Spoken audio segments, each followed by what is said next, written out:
স্বাগতম জানাচ্ছি বাংলাভিউ সরাসরি সম্প্রচারে। স্টুডিও থেকে যুক্ত হয়েছে আমি স.ড়.ক তালুকদার। জানিয়ে দেব আমাদের হাতে থাকা এখনকার আপডেট। সিলেটের দক্ষিণ সুরমার নাজিরবাজার এলাকায় বুধবার 7 মে ভোরে সড়ক দুর্ঘটনায় নিহত 14 জনের একজন সুনামগঞ্জের শান্তিগঞ্জ উপজেলার মুরাদপুরের দুলাল মিয়া। তার বয়স ছিল 27 বছর।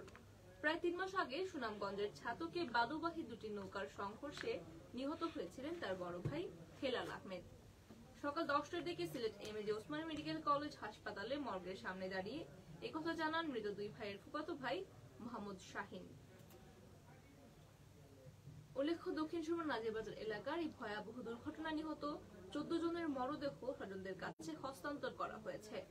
বুধবার দুপুরে নিহতের পরিবারের আবেদনের প্রেক্ষিতে ময়নাতদন্ত ছাড়াই 14টি মরদেহ হস্তান্তর করা হয়েছে। বিষয়টি নিশ্চিত করেছেন সিলেটের অতিরিক্ত জেলা ম্যাজিস্ট্রেট ইমরুল হাসান। বুধবার সকাল 5:30টার দিকে সিলেট ঢাকা মহাসড়কের দক্ষিণ সুরমার নাজিরবাজার এলাকায় কুতুবপুর নামক স্থানে ভয়াবহ দুর্ঘটনায় 14 জনের প্রাণহানি ঘটে। এই ঘটনায় জেলা প্রশাসনের পক্ষ থেকে নিহতদের পরিবারকে 20,000 টাকা করে এবং আহতদের পরিবারকে 10,000 টাকা করে প্রদান করা হয়েছে বলে জানিয়েছেন। এছাড়া প্রধানমন্ত্রীর পক্ষ থেকে সিলেট সিটি কর্পোরেশন নির্বাচনের আওয়ামী লীগ দলীয় মেয়র প্রার্থী আনোয়ারুজ্জামান চৌধুরী নিহত প্রত্যেক পরিবারকে 25,000 টাকা করে প্রদান করেছেন, এমনটি খবর পাওয়া গিয়েছে। এদিকে নৌ দুর্ঘটনায় নিহত হওয়া হেলাল আহমদ নামের ব্যক্তি এবং তার ছোট ভাই দুলাল আহমেদ আজ নিহত হয়েছেন সড়ক দুর্ঘটনায়।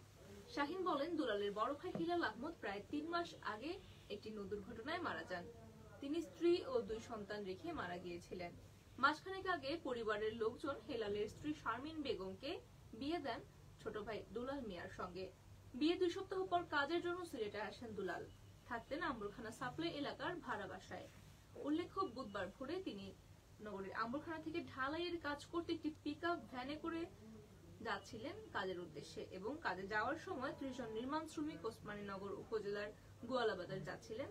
পথে দক্ষিণ সুরমার নাজিরবাজারে ট্রাকের সঙ্গে পিকআপটির মুখোমুখি সংঘর্ষ ঘটে এবং এতে 14 জন নিহত হয়েছেন। তাছাড়া বাকিরা সবাই গুরুতর আহত হয়েছেন। নিহতদের পরিবারকে সরকারের পক্ষ থেকে অনুদান দেওয়া হয়েছে 20,000 করে এবং আহতদেরকে দেওয়া হয়েছে 10,000 টাকা করে। সুপ্রিয় দর্শক শ্রোতা, এই ছিল আমাদের হাতে থাকা এখনকার আপডেট। এতক্ষণ সাথে থাকার জন্য সকলকে ধন্যবাদ।